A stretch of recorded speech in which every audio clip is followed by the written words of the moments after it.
Kadang-kadang di sini ribut-ribut PPKM, di sono kayaknya nggak ada ceritanya tuh di tempat lain. Padahal sama-sama tempat publik, sama-sama tempat umum. Nah, sering ada kesan standar ganda. Sikap masyarakat yang paling tepat bagaimana tuh? Ya, ya sebenarnya gini, ada dua hal yang saya mau sampaikan terkait ini. Kalau yang pertama saya mau sampaikan, saya pun bingung kenapa bisa gitu kan dalam negara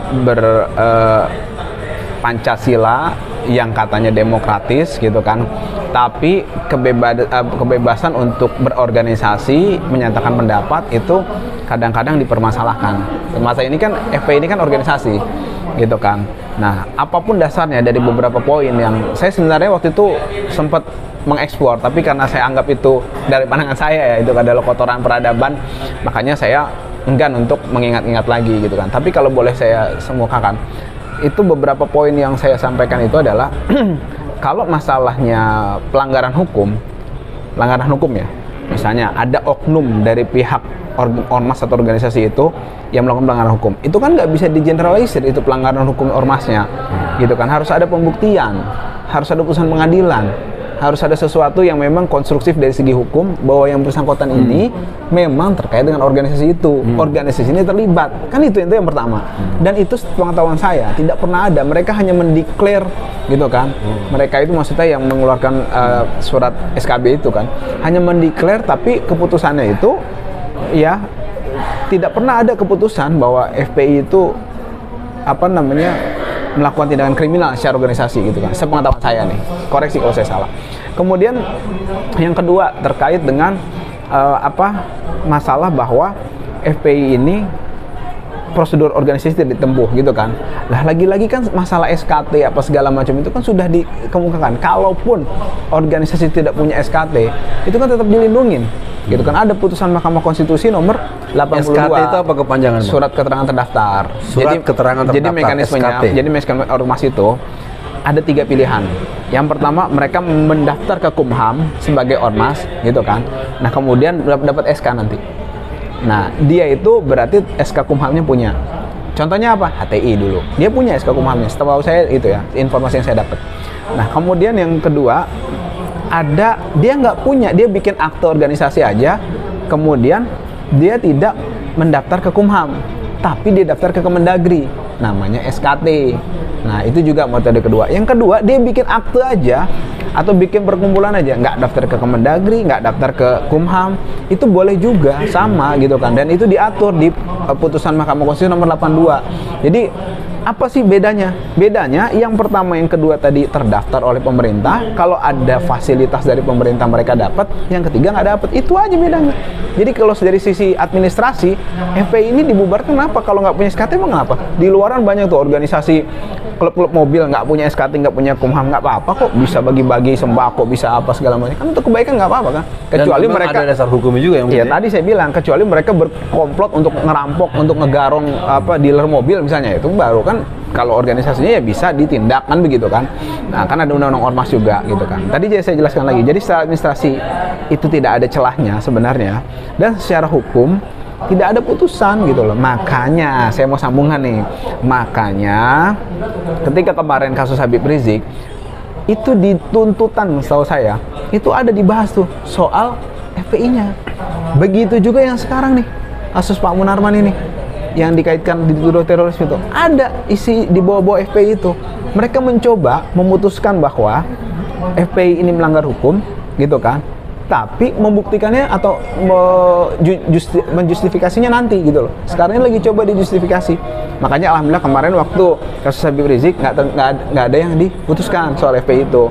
Nah, ini dicoba lagi yang kasus Pak Munarman ini gitu. Jadi konstruksinya seperti itu yang saya dan ini tentu saja sangat berlawanan dan merusak criminal justice system kita. Baik, pemirsa sekalian, kelihatannya kalau diteruskan bisa berkembang jauh. Kita sampai pada 2 langkah terakhir, tapi yang langkah berikut ini agak ada 3 yang kita mungkin perlu mendapatkan penjelasan singkat tapi jelas. Satu, untuk KM 50, apa sih yang boleh dipahami oleh masyarakat? Kelihatannya ada satu sisi orang nggak berani ngomong-ngomong, takut, barang nanya juga nggak berani. Tapi di sisi lain kita lihat di Madura, orang pasang baliho, itu mungkin hampir ratusan sekarang baliho KM 50. Nah, untuk kasus KM 50 apa yang perlu dipahami masyarakat? Yang kedua, Yang apa? Apa yang apa? KM 50 Apa yang 6 orang itu. Ya, apa yang apa tadi pertanyaannya? Ya, yang perlu dipahami oleh masyarakat yang perlu tuh, dipahami, ya. dengan 6 orang yang mati itu kan Ya. sidang jalan. Yang kedua, kasus Habib Rizik. Apalagi sebenarnya yang disoal. Kemarin kan kita dengar sudah tersisa 2 tahun buat beliau ya kalau nggak salah kan. Nah, kalau buat Pak Munarman, ini juga apa yang perlu dijadikan pelajaran buat masyarakat luas, karena kita nggak pernah ngerti seorang Munarman yang dulu pernah pengurus LBHI lalu kemudian sekarang jadi teroris, itu cukup nariknya susah gitu. Kemana orang kayak begitu? Ya. Jadi 3 kasus itu mungkin ada kalimat sederhana yang bisa di masyarakat agar kita nggak terlalu ketakutan, atau malah banyak yang nggak mau ngomong, malah nyalahin gitu. Gimana tuh Bang Ajis? Yang jelas gini, kita sederhana aja kalau KM 50. Kalau KM 50 itu adalah ada sekelompok anak bangsa yang berusaha sedang menjaga guru-gurunya, itu kan dari tindakan-tindakan yang tidak diinginkan, ya. Karena seperti kita tahu sederhananya waktu itu tidak ada satupun ya dari orang-orang di situ yang tahu bahwa itu pihak kepolisian. Nah, artinya terjadi hal yang memang di luar prosedur, gitu kan. Nah, kemudian prosedur-prosedur itu tidak dipenuhi sehingga orang-orang itu tidak tahu, baik rombongan maupun pengawalnya nggak tahu kalau itu polisi. Nah, kemudian terjadi hal-hal penguntitan, nah berakhir dengan ya tadi apa namanya yang kita sangat tidak inginkan kan, terkait dengan peristiwa penembakan di KM 50 itu, di sekitar KM 50 itu. Nah, intinya di situ ada pihak polisian kan mengatakan bahwa itu penguntitan itu, surveillance itu ada suratnya. Nah, tapi kan kita jelaskan surveillance itu kan prosedurnya nggak sampai seperti itu dan harus menunjukkan bahwa di mereka polisi ini nggak pernah ada gitu kan. Nah, itu yang menurut saya harus diluruskan dulu gitu kan. Dan itu ada nyawa anak-anak bangsa yang sudah melayang di situ dan itu kan harus diproses gitu kan. Nah, nggak bisa kita itu mengatakan seenaknya bahwa atau sesederhananya, sesimpel itu bahwa wah mereka menjalankan tugas. Loh, kalau menjalankan tugas kan ada prosedurnya, prosedur dipenuhi nggak, pembuktiannya gimana kan begitu kan. Dan pembuktian yang fair itu yang kita minta, makanya dia melalui undang-undang hak asasi manusia, peradilan HAM gitu loh. Jadi bukan mulai peradilan biasa gitu kan, karena ini melibatkan pihak-pihak yang memang berkepentingan dengan penegakan hukum, maksud saya kepolisian. Masa kita dari dan ada masuk tindakan yang melanggar HAM dari pihak kami, dan itu juga apa namanya harus diselesaikan oleh pengadilan HAM gitu kan. Makanya karena dulu setahu saya ada seorang sipil ditembak oleh aparat TNI di Papua, itu saja diselesaikan oleh pelanggaran HAM, oleh pengadilan HAM gitu. Nah, maksudnya kita minta seperti itu gitu kan. Nah, makanya ketika diselesaikan oleh pengadilan biasa ya kita nggak menerima, itu sih sederhananya. Makanya kita minta diusut tuntas melalui pengadilan HAM, sederhana aja. Dan kemudian yang kedua soal kasus Habib Rizik, ya alhamdulillah beliau saat ini kasus-kasus hukumnya sudah perlahan-lahan kita urai gitu kan bersama, dan juga sekarang beliau sudah menjalani gitu kan vonisnya 2 tahun. Ada kemungkinan pulang tahun ini atau bagaimana? Insya Allah. Nanti beberapa hal yang memang diatur oleh ketentuan terkait fasilitas itu akan kita maksimalkan. Tapi lagi-lagi memperhatikan aspek-aspek yang memang harus ditempuh juga kan soal itu. Kemudian soal Pak Munarman, ya itu dia. Peradilan ini masih berjalan sampai saat ini. Kita masih sekuat tenaga membuktikan bahwa peradilan ini harusnya tidak pernah ada, karena memang secara bukti dan fakta kita berkeyakinan bahwa Pak Munarman tidak bersalah, dan semua itu berdasarkan asumsi gitu kan, terkait dengan pembuktian soal keterlibatan beliau dalam aksi-aksi terorisme. Banyak keganjilan yang memang kita ungkap di pengadilan, kayak misalnya ada saksi yang mengatakan bahwa Pak Munarman ini menginspirasi aksi-aksi teror. Inspirasinya dari mana? Isi ceramahnya atau apa? Beberapa orang itu ternyata ketika Pak Munarman isi ceramah nggak ada. Ada yang nggak hadir, datangnya terlambat. Ada yang lagi di mobil. Nah, terus saya bilang inspirasinya di mana? Ya, ada mengatakan itu tercetus di pengadilan. Ya saya Pak Munarman diem aja itu terinspirasi loh. Ini kan subjektif banget gitu loh. Ini bahaya kalau penegakan hukum sangat subjektif. Saya ngelihat Ustadz jadi pengen nusuk orang nih ya. Jadi subjektif banget gitu kan. Nggak bisa kita hukum tuh seperti itu gitu kan. Kemudian juga yang perlu dicatat bahwa isi dari ceramah Pak Munarman itu kebanyakan dia itu membawakan hal-hal terkait dengan konspirasi. dari dokumen-dokumen Rand Corporation, NIC gitu kan, itu dibahas. Nah, anehnya buku-buku dan soal-soal itu tidak dijadikan barang bukti. Yang dijadikan barang bukti malah terkait khilafah, jihad, baiat, syariat Islam gitu. Nah, kemudian itu yang jadi keganjilan-ganjilan yang kita eksplor di pengadilan kan, seperti itu. Nah, kemudian itu pun diakui oleh yang mendengar seminar itu bahwa memang Pak Munarman menyampaikan soal ini gitu kan. Nah, itu jadi apa ya, hal-hal yang ganjil di berikutnya gitu kan yang saya mau sampaikan. Kemudian apa namanya, kalau Pak Munarman dianggap ikut terlibat karena ikut acara di situ, ada beberapa fakta. Di Medan ada pihak kepolisian yang jadi pengisi materi. Kemudian di acara di Makassar, di konvoy ngibarin bendera ISIS, ada pihak kepolisian yang berjaga di situ juga. Kemudian acara 2425 oleh saksi itu kan di Makassar itu dilaporkan kepada pihak Polda dan pihak Polres beberapa saat setelah acara itu, dan tidak ada mereka itu ditangkap kemudian diproses hukum, nggak ada. Mereka melaporkan ini ada acara ini Pak kemarin begini di Makassar ya, seperti itu. Jadi hal-hal itu yang menyebabkan ini makin terasa aneh dari pandangan kita tim kuasa hukum, dan juga mungkin dari pihak masyarakat ya yang memperhatikan, yang mencintai penegakan hukum berkeadilan, dan ini menjadikan hal yang sejarah buruk lah dalam penegakan hukum di Republik Indonesia ini. Baik, pemirsa sekalian, sampai di akhir kita akan coba nanya yang agak romantis ya, Bang Ajis. Dan ini baru kali ini ya, karena kebetulan saya juga perlu mematut diri untuk peran-peran ke depan ya. Mungkin Bang Ajis punya mungkin pertama kali ketemu saya, terus kemudian tahu kasus-kasus saya, mungkin kekurangan-kekurangan yang harus saya benahi.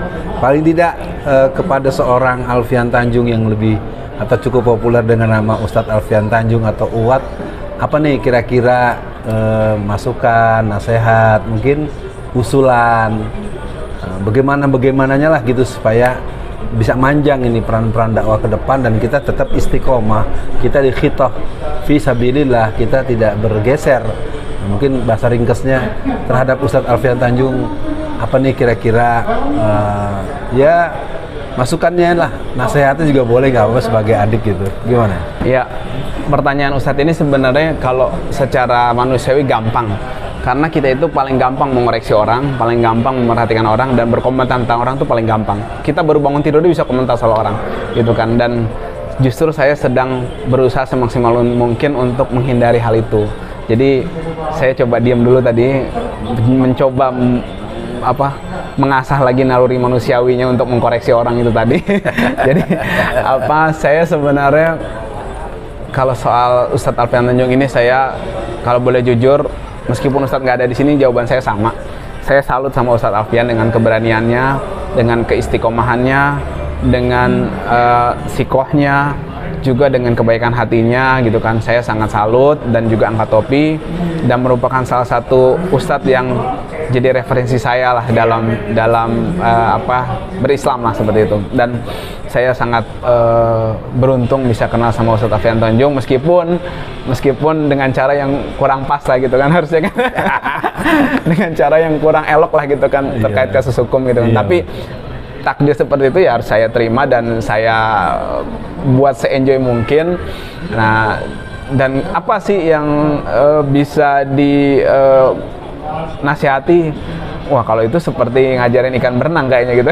Jadi cuma mungkin ini nasihat buat saya pribadi juga gitu kan, untuk semua juga, bukan untuk Ustadz Alfian, bahwa mungkin kita harus waspada selalu Ustadz gitu kan, terkait dengan beberapa hal. Terkait yang pertama, menyinggung pihak lain, karena di kita itu demokrasinya itu kalau boleh dibilang tidak konsisten. Karena kalau benar konsisten, maka tidak pernah ada pengadilan Pak Munarman contohnya. Kenapa? Pak Munarman itu kan menurut ini pendapatnya dia ya, pendapat saya kutip di sini. Dia mengatakan kalau memang negara ini konsisten berdemokrasi, saya nggak pernah ada di pengadilan ini, nggak pernah ada. Kenapa? Tidak pernah di negara demokrasi itu seseorang itu diadili karena pikirannya, karena pendapatnya, gitu loh. Jadi itu mesti kita hati-hati, jangan sampai kita menyinggung pihak lain gitu kan, karena pihak lain itu bisa jadi nanti merespon dengan hal-hal yang zolim seperti itu kan, bukan dengan hal yang adil.